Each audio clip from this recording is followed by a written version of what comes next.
Hey, good morning. Beautiful morning in Tennessee. So I want to check in with you guys and give everybody a kind of an update. If you can look right here on the machine, we've got looks like 116 hours on it. This was supposed to be my 100-hour review, but we ended up going a little bit long on it.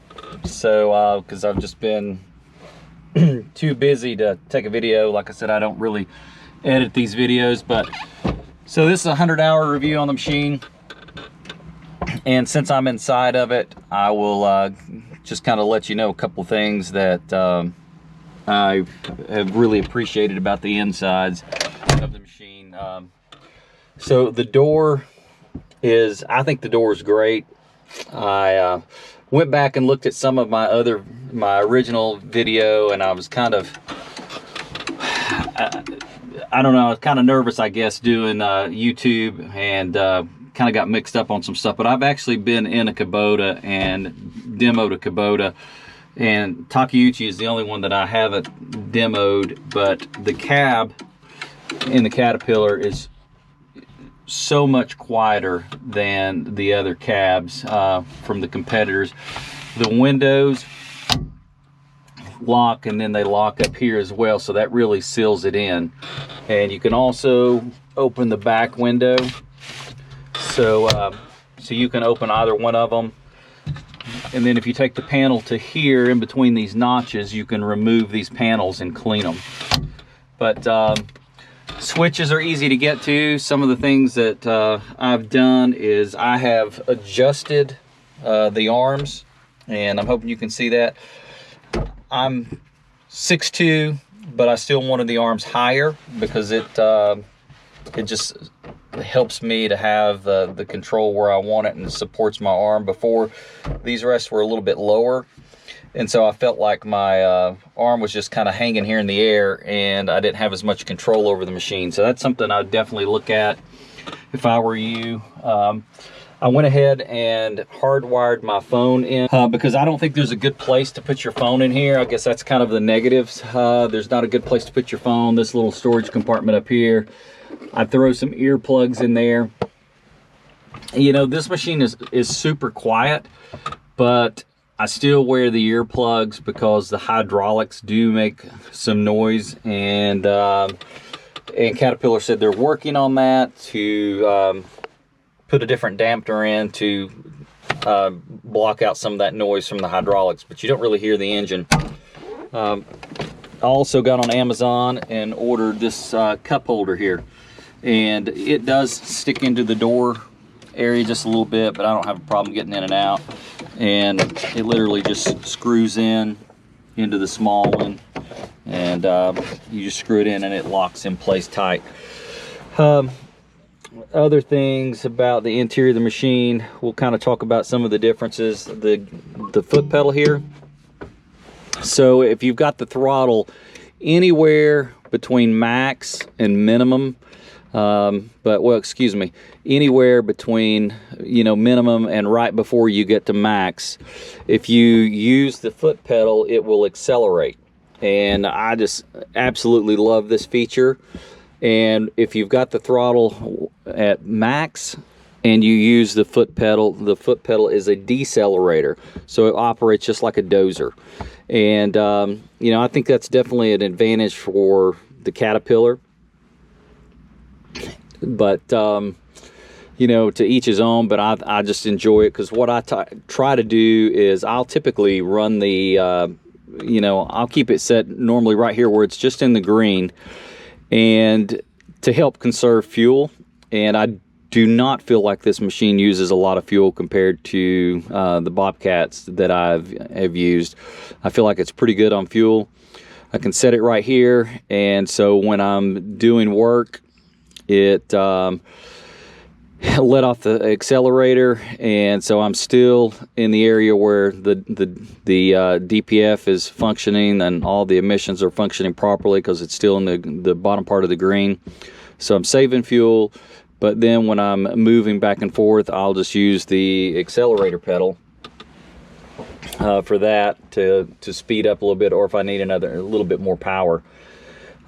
Speaking of that, you know, this machine, you can run full power on the hydraulics at an idle. And when I say full power, I'm talking about if you want to lift something, or you can do it at all the way down at an idle. I've lifted about 3,000 pounds with this thing in an idle, and it lifts it up.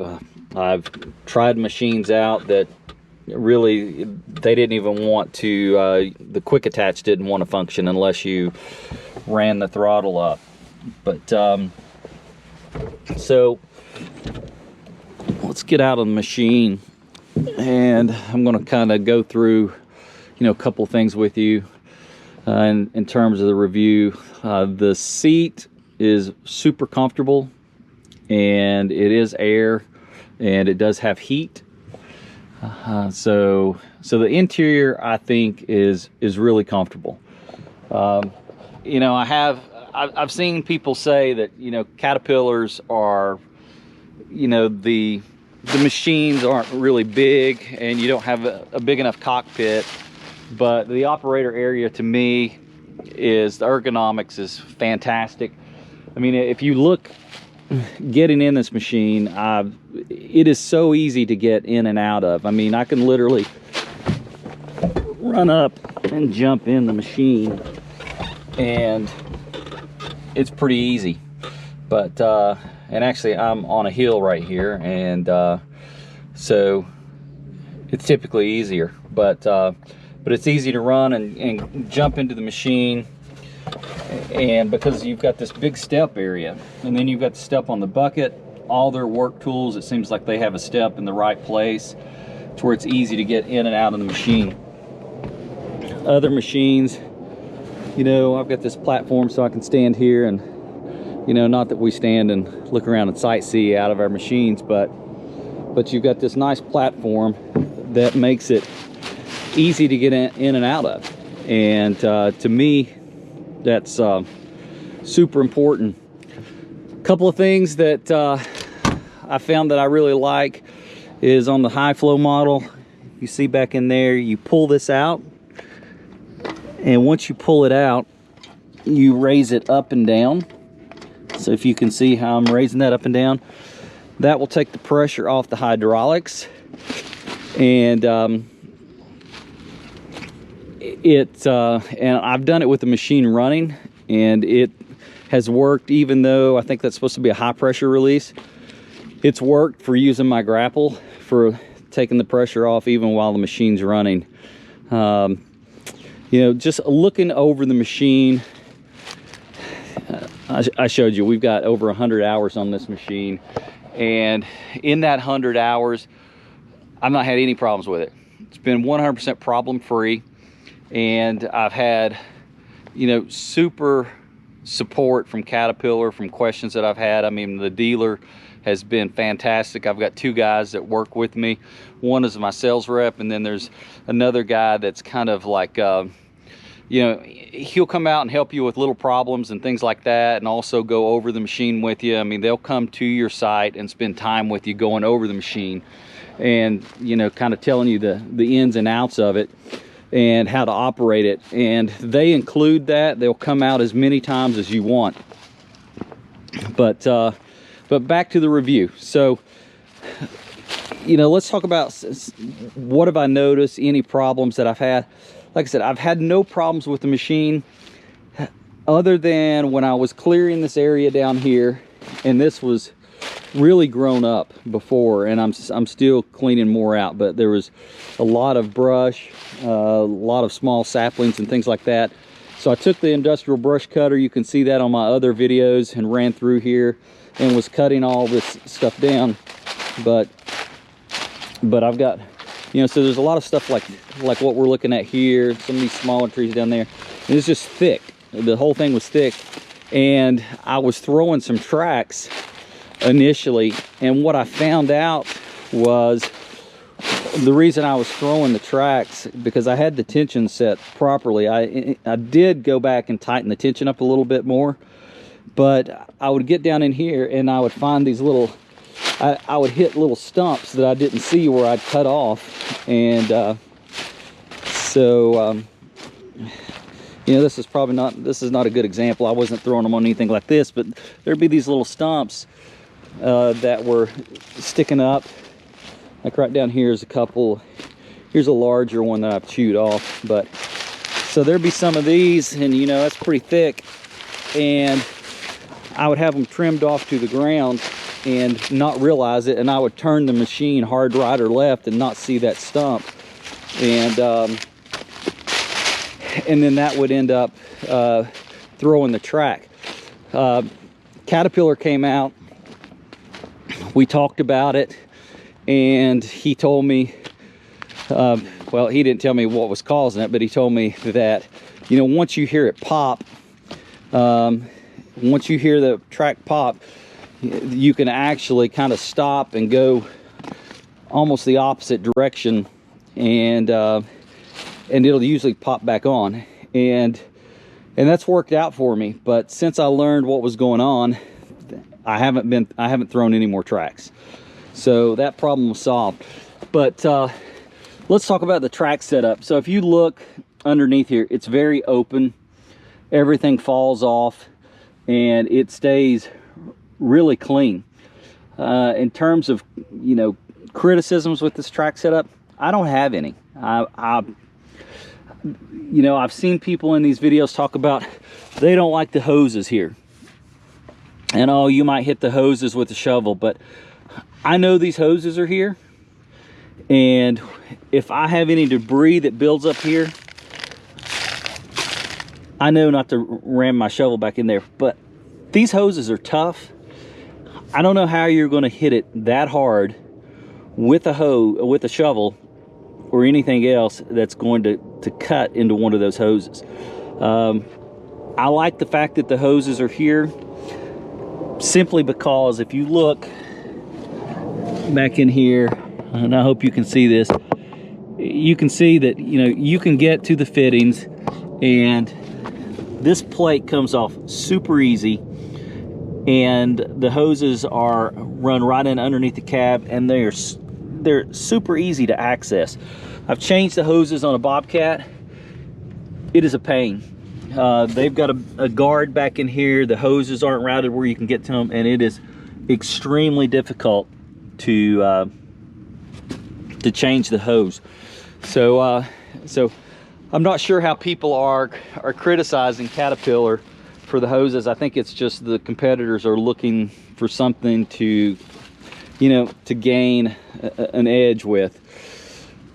Another thing about the machine is, you know, this grill, when I first looked at it, I was like, man, that thing looks chintzy. But after having the machine and operating it, I don't know what kind of steel this is made out of, but it doesn't dent. I backed into trees and stuff. Sure, if you back into something hard enough, but you just saw me kick it there. I didn't even hesitate to kick it because I know that it's super strong. The Caterpillar on this model, we've got the tail lights are in here, so I don't have to worry about breaking my tail lights out. And the Bobcats tail lights break out all the time. The door, you know, if they get dented or anything like that, they're hard to open. But if we get to the engine compartment, if you watch the oil change video whenever I get it posted, you'll see that everything is easily accessible.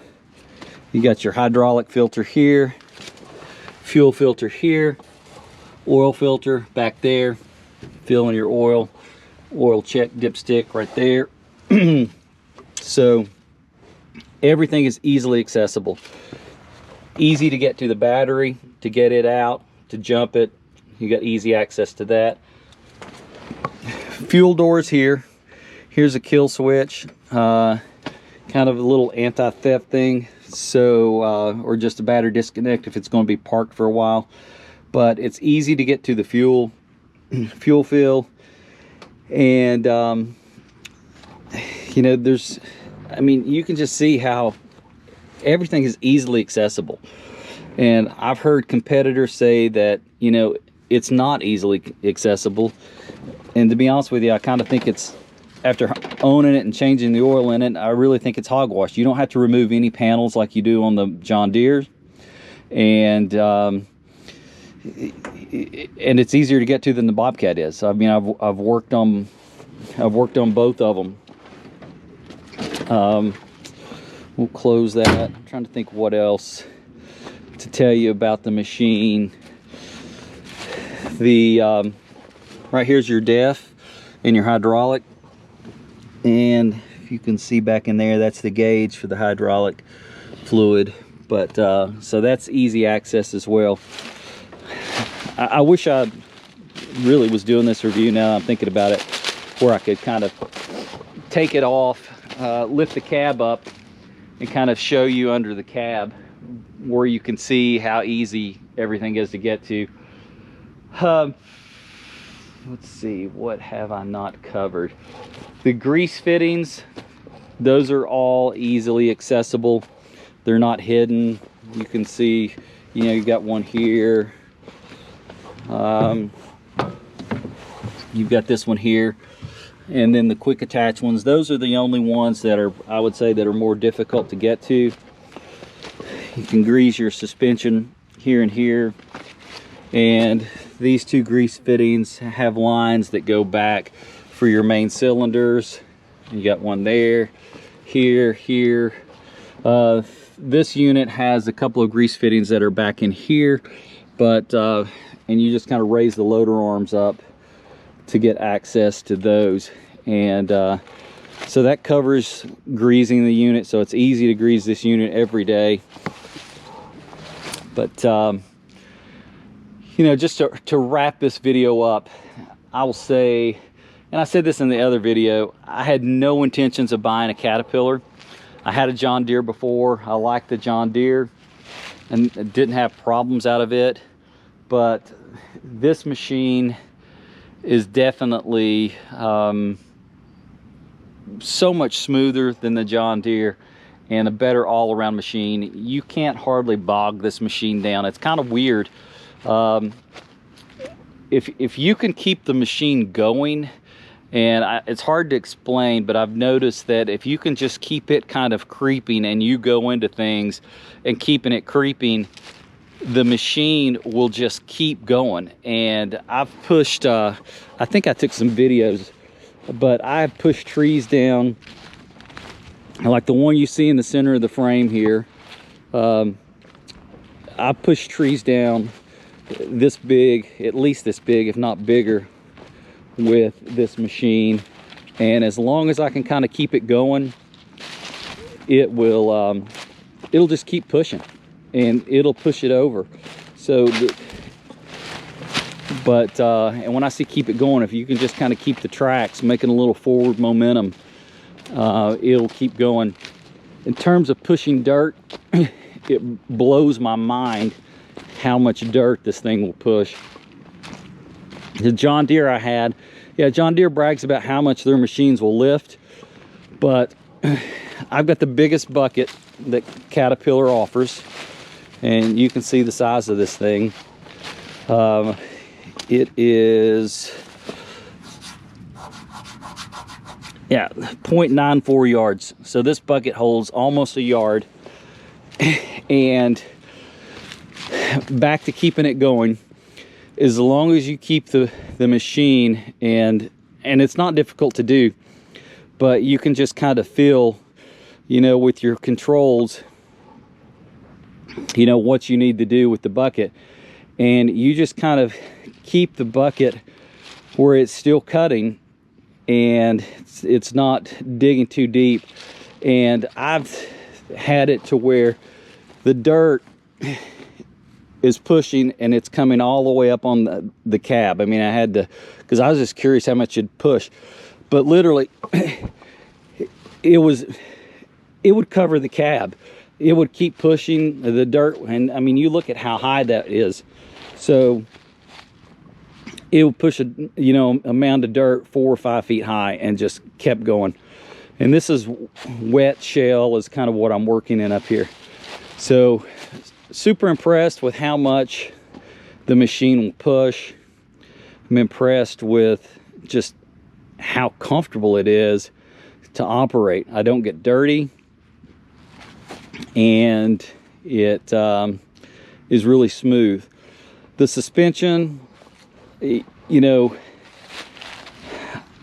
would I like to lock the suspension out occasionally? There might be some times where I would like to lock the suspension out because I've been, if you can see that pile of logs in the distance, so I've been, you know, moving all these logs and trees around, and I'm moving them with the grapple, sometimes with the stump and everything still on them. So yeah, I would like to lock the suspension out occasionally with those, or maybe loading. But you know, that's pretty much the only time that, you know, I'd want to lock it out, is loading a truck or doing that. And really, is it even necessary to lock it out then? I wouldn't even say that it is. But it would just be kind of one of those things that's nice to have. The technology that is in this machine is incredible. Again, you can see how quick and easy it is to get in this cab. And you know, I shouldn't say this probably, but if you have a hard time getting into this cab and you think this cab is small, you might need to you know, take a little bit better care of yourself, because like I said, I'm 6'2" and weigh about 200 pounds, and I don't have a problem getting into this thing at all. But if you look at the technology, this little button here, leave it engaged all the time. What it does is it basically smooths the ride out even more. The load arms, once you get to a certain speed, and you can set the speed. Let's start it up and we'll tell you how the speed is. But yeah, if you just go to your settings, hit machine settings, and you scroll down, and so I've got it set where it'll activate at 3 miles an hour. But so you can set that speed, and when you get to that set speed, the load arms start acting as a suspension, and so they will actually float, and you would not believe how much it smooths the machine out and how good the load retention is when you do that. And I'm going to try to do some videos, because Caterpillar's got some videos that really don't do a good job demonstrating. I mean, they don't do a good job demonstrating. I'll just say that. We'll leave it there. Your snail mode, you can adjust, you know, how fast, how slow that is. It's a super feature that I'm not sure is offered on other machines, but your hydraulics run at full capacity, but the tracks are much less sensitive and much, I won't say sensitive, but they're slower. I mean, and so it makes it less sensitive. Sorry, but so another criticism I just thought, because the phone rang. The Bluetooth on this thing works great for music, but here's the microphone. People have a hard time hearing me, and I'm going to talk to Kat and give them an opportunity to address that. But people say they can't really hear me very well. But the radio and the Bluetooth works great besides that. And I keep thinking of things to add to this, so I'm going to jump out of the machine again and just kind of show you. So this machine has got, it's 2-speed. I've seen videos online of people, you know, drag racing these machines, and so this machine is 2-speed, but you can operate this machine in high gear and still work it. And the Bobcat T870, if I can go over here and show you this hill, like, and you can't ever tell what a slope is, but the Bobcat T870 first of all, won't climb this hill in high gear. We brought it to this property and demoed it before we bought the Caterpillar. It won't make it up this hill in high gear. The Caterpillar will come up this hill in high gear. The Caterpillar will also work in high gear. And I'm not saying, I mean, don't get me wrong, I'm not advising you to work this machine in high gear, but you can do light things in this machine, light load in high gear, and it'll work. So this slope that you're looking at, we had some brush down in here when we were demoing the Bobcat T870, and we'd get a pile of brush. Really, we didn't have a good grapple on it, so you couldn't get much, but it was very light brush. And even in low gear, the Bobcat had a hard time climbing this slope. It didn't have the tractile force to climb this slope. And the Caterpillar will climb this slope in high gear. And when I say it'll climb it in high gear, I'm not saying that it'll climb it full speed in high gear, but it will go up this slope in high gear where the Bobcat wouldn't even move if you put it in high gear, and it struggled in low gear. If you look down here in front of me, and I don't know how well this camera does, again, this is unedited video, but if you look down in front of me, you can see there's a piece of pipe down there and a couple of logs. So I was running the Bobcat and I was testing it out, and I was running it in high gear and really wasn't thinking a lot that I had it in high gear, and was kind of, you know, checking things out. And so I came up this hill that we're walking down now, which is, you know, not a terrible slope, and I pulled in here because, you know, it was coming up through here, but it wasn't coming up through here good. I'll say that. It was just really slow. And the Caterpillar will come up through here full speed. But I pulled in right here to where this pile of logs is with the T870.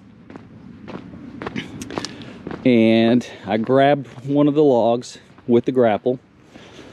And I don't see the tracks, but anyway, I grabbed one of the logs with the grapple and tried to back up, and the machine wouldn't move. The machine was completely stationary, and I'm sitting there like an idiot going, what is wrong with this thing?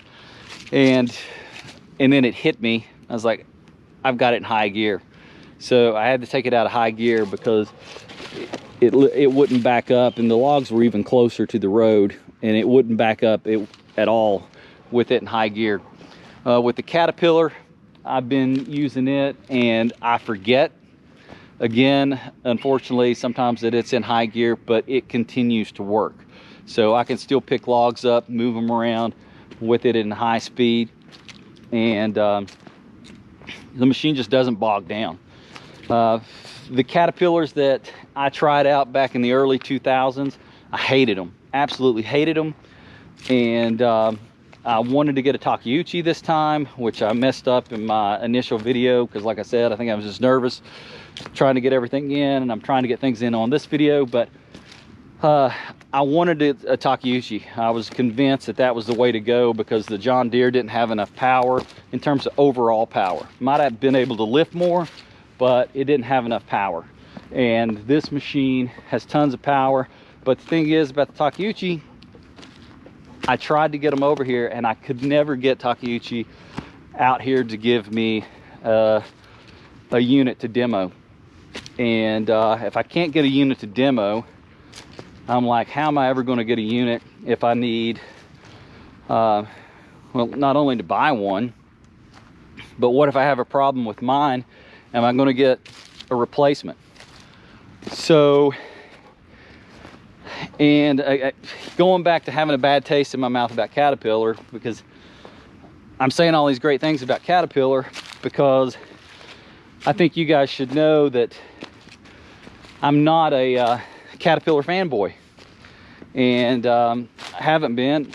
And the only reason that I tried one out is my neighbor works for TVA, and he said, you know, we've got a lot of Caterpillars and we have really good success with them. You should try one of those. And I said, man, I tried them out before. You go into a pile, they dog down, they die. The suspension is just rocks you all over the place. And he said, they're completely different now. And you know, you should give it a try, because what I used before was like the first iteration of them. And what I found is people still criticize the things that they criticized before about them. And I think it's just, you know, something for, you know, Bobcat and Takeuchi and Kubota and John Deere to kind of, they know that people have that thought about them, so they still try to keep it in your head. But the D3 is a completely different design. And so anyway, I couldn't get the Takeuchi over here.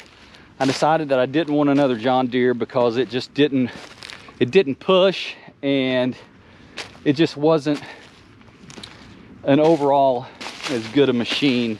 I felt like as good as powerful a machine as some of the other machines were. And so I was thinking that Takeuchi was the answer to my problems. But anyway, couldn't get a machine to demo. I called Stowers Caterpillar in Knoxville, Tennessee. They cover part of Middle Tennessee as well, I think. And talked to Brian. He said, we'll get you a machine out. He got me a machine over here in, I don't know, maybe a day. Brought an industrial brush cutter out for me to try out, and let me try the machine. A very good demo, I'll say that. I had plenty of hours on the machine.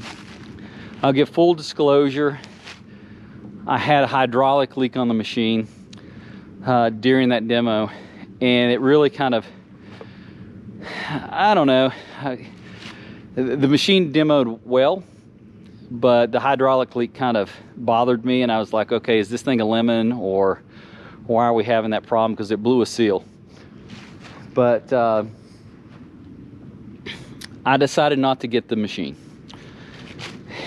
Well, more time went by, and I still couldn't get a Takeuchi over here to demo, and I kept kind of tossing things around.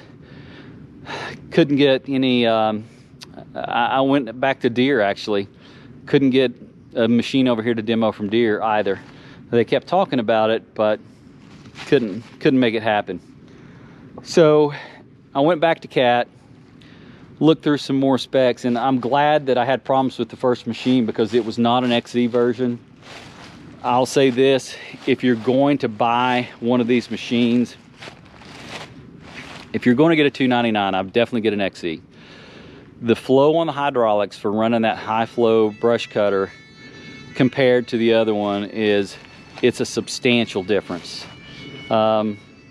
This machine will lift more, and you know, it's got about 10 more horsepower if my memory serves me correctly, and I think that also helps with how well the machine will push and just the overall performance. But it does. I'm glad that I couldn't get a Takeuchi over here to try out, because if I would have probably got it, just because I still had that all those negative thoughts about the suspension on the Caterpillar and just not having a lot of power. But after getting this thing, I couldn't be more happy with it. And again, we've got over 100 hours on it. Had it just over a month, and it impresses me more and more every day. But if you got any questions, feel free to kind of leave them in the comments, and I'll try to keep you updated on how things are going. But if you're looking for a larger skid steer, I would definitely call the people over at Stowers if you're in this area. Talk to Brian, and you know, at least give them a shot, because it's been great. And I also compared it to a case, and the way that this one is built compared to the case, there's no comparison there. But again, this video is getting longer and longer, but just one thing I'll tell you, this area back here on the case is plastic. So if you want to break your camera off and bust up your engine cover, buy a case, because it's plastic, fiberglass, composite, whatever, it's going to break. But and the hydraulic lines are all exposed down through here. But there's a lot of things I could go through on the case, but I'm just going to try to tighten this one up. But anyway, feel free to message me. I'll try to help you out and share my experiences with you. But I think you'll enjoy this machine and be impressed with it. So this is a 100-hour review, and I'll try to do another review at 200 hours.